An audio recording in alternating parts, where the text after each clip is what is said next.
Hi, everyone. Very quickly, my name is Larry Smith. I'm the co-author with my friend and associate, Kamran Esmaeili, who is a prof at the University of Toronto. We also had help from Evan Berry, a student, and Puya Zangana, another associate of Kamran's. What I want to talk to you about today is the topic of mining SEDAR. And for those of you who aren't familiar with, I added a slide and it didn't get in. Okay, those of you who are not familiar with SEDAR, it is the public free access site for any documents that are required to be officially filed by any listing company in Canada. So it's got all their annual reports, press releases, that sort of thing. But importantly, for what we're doing here, it has 43101 reports, and they're required to file them there. So that is what we are mining here with mining SEDAR. So what we did is took a look at SEDAR and we created a project database. And what was involved in that? Well, it was we took a look at over 100 projects. They were self-identified as feasibility stage studies, and they were somewhere between 2015 and 2021. We took a look at the cost data mostly. That's what we were interested in. Developed the database, and just to add a comment, we did not correct for inflation because inflation was relatively low during that period, so we did not correct for inflation. In the study, we had mostly gold projects, as you might imagine, 68 to 35 base metals. The breakdown in terms of the mining type, mostly open pit, then followed by underground, and then a combination of underground and open pit. The number on it's hard to read, but it's 71 there for the open pit, as opposed to 21 for the underground. In terms of the actual metals, it wasn't just gold and copper, but they are the two big ones. Gold is the tallest graph there on the left side. Copper is the one beside it, and it went all the way down to include a couple of the polymetallics, and there's even a couple of lithiums. So it was a little before the lithium boom. I think you might see a few more in the coming years. And in terms of processing rate, quite a range, but the big bulk of them was between 1,000 and 11,000 tons per day. Just to comment on the graphs, I'm going to use histograms where I think that's the most informative, even though we did do curve fits for most of them. And then I'll show you curve fit curves where that is the most informative. In terms of the lives of the mine, the blue one on the right gives you probably the best feel for it. They tend to hover between 8 and maybe 16 years. The one on the left is colored. The lighter gold color are gold mines, and the darker sort of coppery color are base metals. And you can see the gold mines tend to be a little shorter, and base metals tend to be just a little longer. But they all cluster in that one zone there, somewhere around 9 to 12 years. We tried fitting any kind of curve that we could fit. What we ended up doing most of the time was using an exponential curve. So it's y equals ax to the b, and x would typically be something like production rate. This is very familiar if you've done any work in cost estimating. It's, for example, the 0.6 rule or the 2/3 rule where everything is going up with an exponent of 0.6. That's the equation. We also found that we got good fits with linear curves where it's just y equals ax. And whichever one gave us the best fit, that's the one I'll tell you about. Don't worry about what these two particular graphs are. I'm just showing you what the curves look like generically. You will see two kinds of curves. One will say all data, and that is we just took whatever data was in the data set and we plotted that. And the other one says edited data, and if you're looking at one for that, and I'll try to identify them, what we did is we took out zero values where zero made no sense, and we took out the crazy outliers. So we kind of zoned in on the things that we thought were more representative. We also tried to get the best R-squared fit. That was the choice of the curve. And of course, the question is, what's a good R-squared fit? But that's up to you to decide when you do it. Production rate. What did we find out about production rate? And by this, I mean, going back to Taylor's law, Hugh Taylor did this work in the 1980s.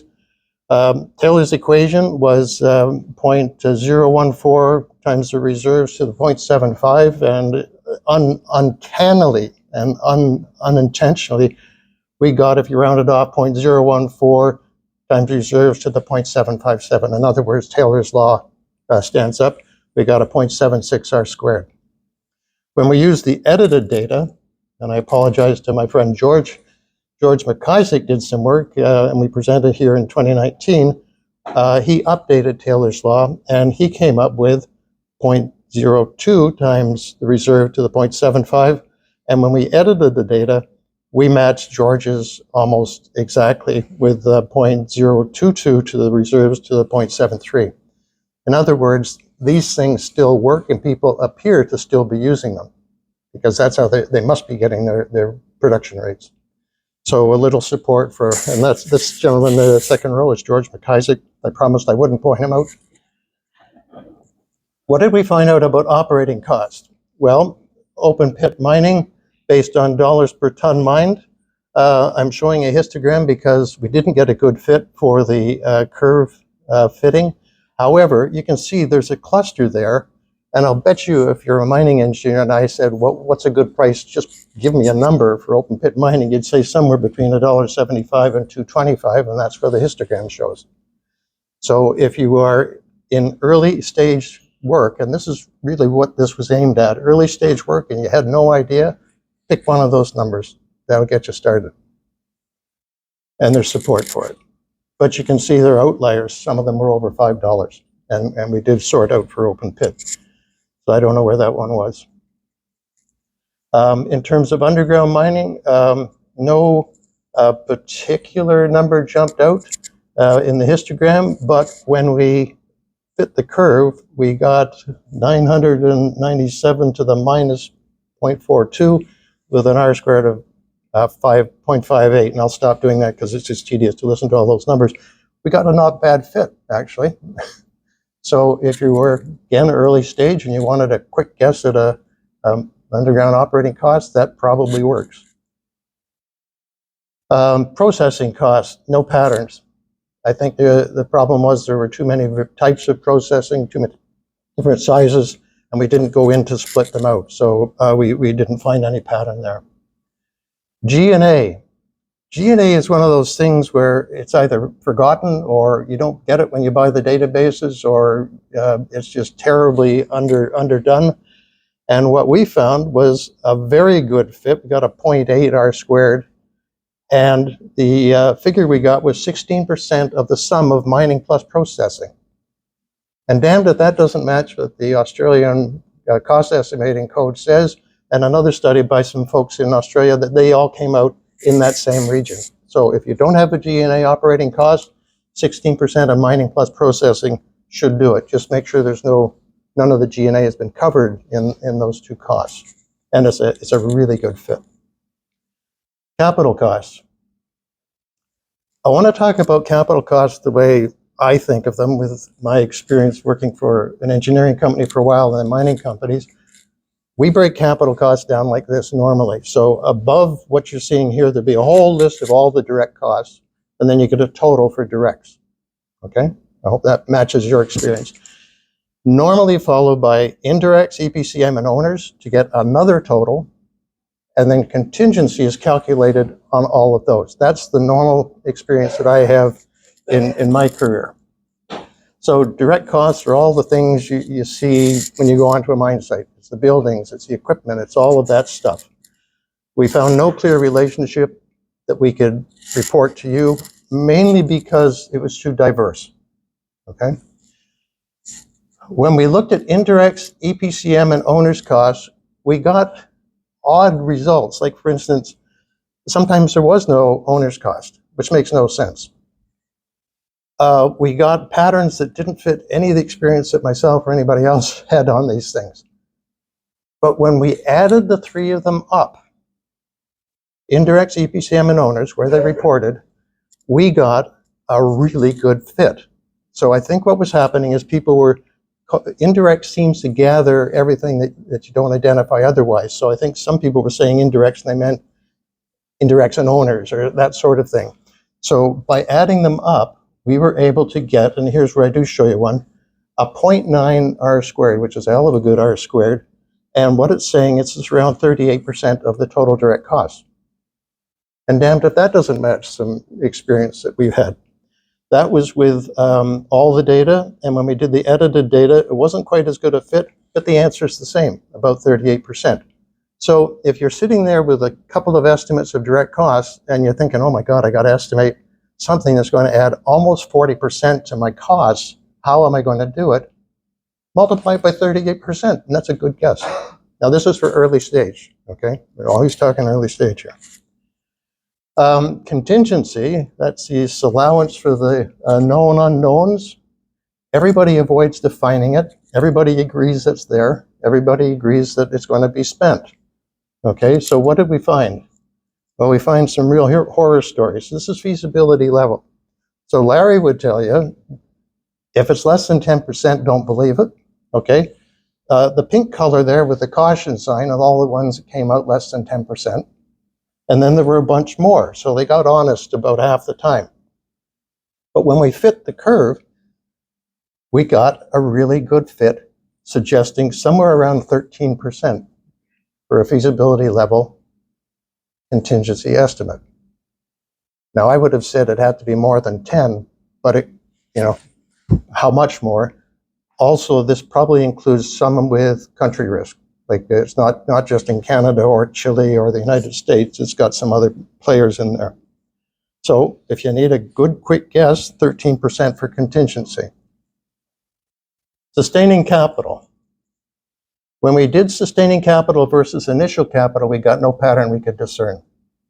Probably because it depends on the length of the life, because you have to do sustaining over and over again. When we did it on dollars per ton of ore, which is on the left side, it was sort of a pattern, but not really.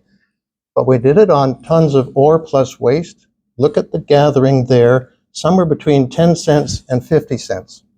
Now that's a big range, but if you had to start with nothing, somewhere between 10 cents and 50 cents is an awful good little zone to know you're in. At least it's not $5, which some of them had. So that's what we did find there. That is the same graph. What you're going to see on the next slide is that tight little area there expanded. And when you expand it, the pattern kind of disappears because you're looking at more categories. But still, when we fit the curve, we got a not bad curve fit, edited data and all data somewhere between 40 and 48 cents. So if you had to pick a number, pick one of those two to get started, okay? And that's per ton of ore plus waste. Closure costs. Dollars per ton ore, we couldn't find a good pattern. That's the pattern. But dollars per ton ore plus waste, that's what we got. Makes sense, I suppose, because you have to close both the tailings and the ore dumps. We got not great R squared, but it came in somewhere around 7 to 8 cents per ton of ore plus waste. So again, a starting point. What I found fascinating is when you did it against capital, initial capital, you got a spike somewhere around 5 to 7% of the initial capital. And we struggled with that. What did that mean? And we actually got a not bad R squared too, at around 6.5%. And I think what it means is the bigger the building that you have to demolish, the more your closure costs are going to be. And so there's a relationship there. So what you would want to do is try it with the dollars per ton of ore plus waste and the 6.5% of capital and see if they come out in similar amounts. But the caution with closure is these costs keep going up by legislation, so don't use anything too old and always check that it hasn't gone up again, okay? So watch out for that with closure costs. IRR and payback. When I was a little boy, graduating from engineering school, somebody somewhere told me that you could estimate the internal rate of return by dividing 60 by the payback period, okay? I actually mentioned that in one of my classes once, and that was the answer on the exam when I said, how do you calculate IRR? I wish I hadn't mentioned it now. But I was always curious about that. So we took a look at the IRR and payback, and there's the pattern, IRR pattern, payback pattern. The spike is between 15 and 20%. These are feasibility, and then it gets higher, as you can see. If anybody had a project that was really 15%, they would have built it. So I don't believe this at all, but that's what the 43-101's reported. So that's the pattern that we saw. And then I wanted, Kamran let me test it. I wanted to test this 60 divided by the payback. And look what it does. It gives you a boundary on all the paybacks and IRRs plotted. It doesn't give you a good estimate, but it gives you the lower boundary. And I couldn't believe it. It was like I cooked the books to get that graph, and yet there it is. So go back and tell you, and I forget who told me this, but it's over 40 years ago, 60 divided by payback's a good quick guess at your IRR. And these IRRs would have been done with Excel in the proper way. Discount rates. These are the discount rates. The scale across the bottom is the metal that was reported as the dominant metal. And you can see a pattern here. Gold companies have a weighted average cost of capital around 5%. And that line going across that has gold written on it is at 5%. In other words, most of the projects that had gold, not all of them, most of them that had gold were using the corporate WACC for the discount rate for projects. They took no notice of the risks associated with the project. They just went to the corporate WACC. Base metals tend to have a WACC somewhere around 8%. The second red line is the base metals and others. Now it's around 8%. They were using the corporate WACC. The ones that poke up, I think, are the honest ones that said, well, we got to put something in there for the fact that this is a feasibility study or that it's in a little riskier jurisdiction. So all of that to say is be cautious and do not use 43-101 reports as indicators of industry practice for discount rates. They are documents that are increasingly promotional documents, and if you use a low discount rate, you're going to get a better return. So be very careful. This is not industry practice. Also, if you're going to go to, I think it's Arizona, puts out a list of all the discount rates that people used in the reporting in Arizona, and people show this as, well, there's an example. You get the same thing. They use the corporate WACCs, not the project risk-adjusted discount rates. So watch for that. And fortunately, we got someone presenting right after this who's going to talk in much more detail about it. So caution with that. Okay, so that was the first thing that we wanted to get from mining SEDAR. The information that I just shared with you, and there's a lot of numbers I know, and these slides will be available. The second thing we wanted to do was, if you've got SEDAR and you've got these 43-101s, can you mine them for the exact data that you need for your project? So let's say you're, I'll make it really simple, your greenstone gold vein deposit somewhere in northern Quebec or northern Ontario. And there are hundreds of them. And there are all kinds of 43-101 reports for these. And they, of course, lay out capital costs, operating costs, that sort of thing. So if you've got a project like that, and tell me one exploration person that doesn't know all the projects that are like their project, right? They know the ones. So go to that 43-101, and here's what you can do. First of all, you make sure that you've got everything similar. So you got a similar metallurgy, you got similar infrastructure, the jurisdiction is similar. It doesn't have to be identical. Almost anywhere in Canada is probably going to be equivalent. You go to SEDAR, try to get a current 43-101 if you can.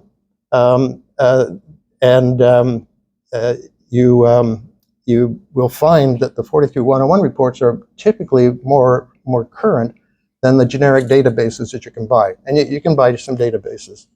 Then you extract the pertinent information, which is production rate, recoveries, payment terms for your revenue, initial capital, the operating costs, sustaining and closure. Taxes, if you're in the same jurisdiction, otherwise you have to find out how the taxes might differ. And then if you have to, correct for inflation. Okay, so that's what you do if you're going to go and mine a 43101 report. Okay, so this gets a bit mathematical, but what this is that exponential equation.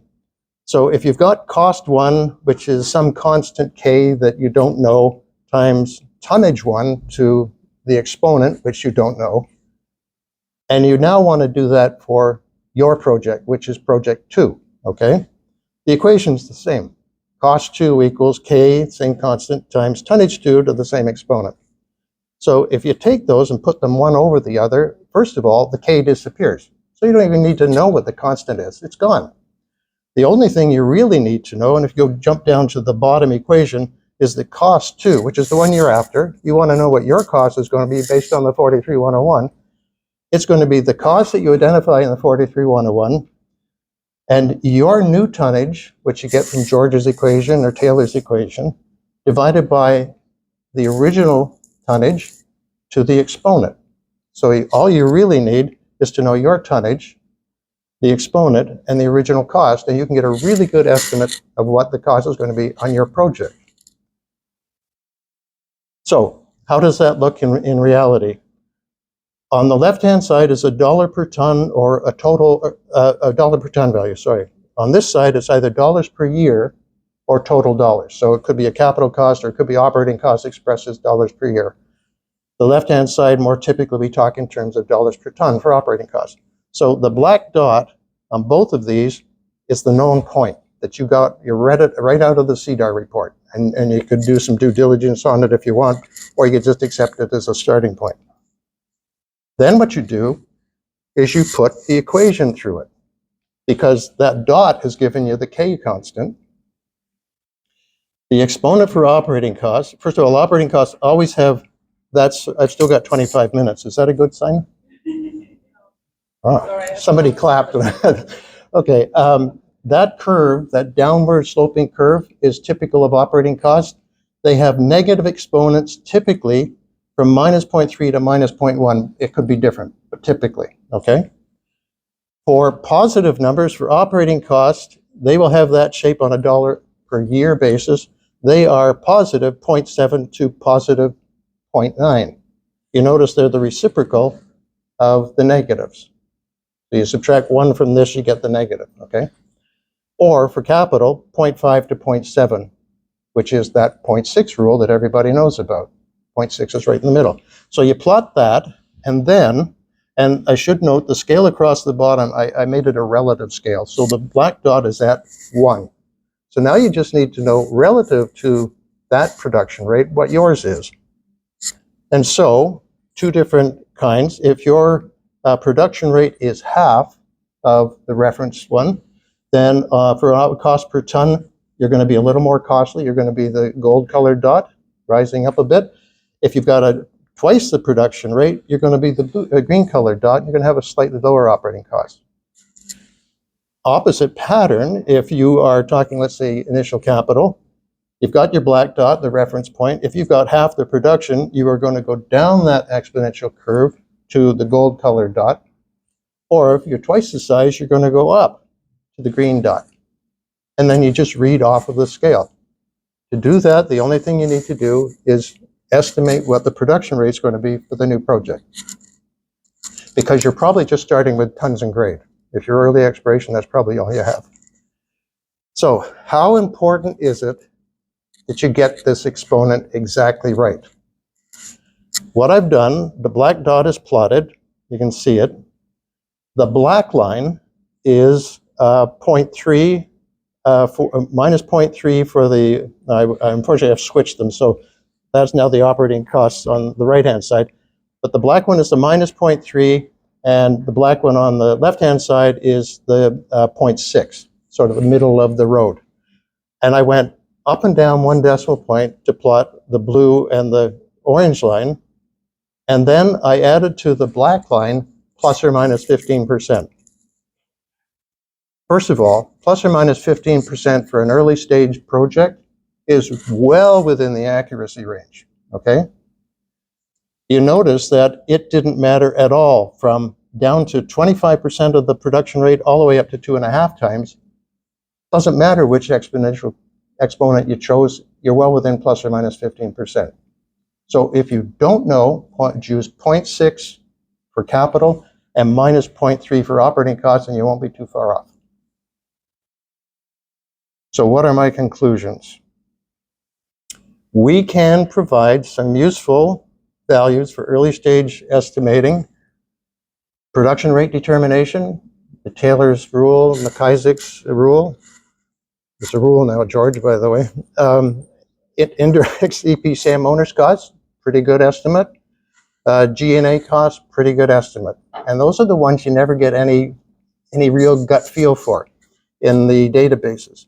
It can give you a rough guide for sustaining capital, closure, and approximate ranges for mining and processing, and a real quick and dirty estimate of IRR.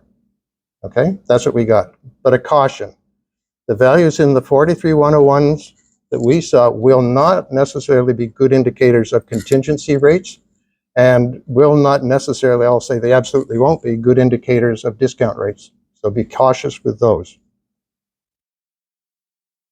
That is the SEDAR website sign in. A friend at the Securities Commission Ontario told me 43101 reports are disclosure documents. They are not, and you got to stress this, they are not evaluation documents. SEDAR reports are public domain and they're free, and as you know, you get what you pay for. But for early exploration, they're a really good starting point. Take some of the numbers Kamran and I came up with, and you're well on your way to having a starting point so that you can fail fast and get rid of the dogs in your exploration program. Thank you very much.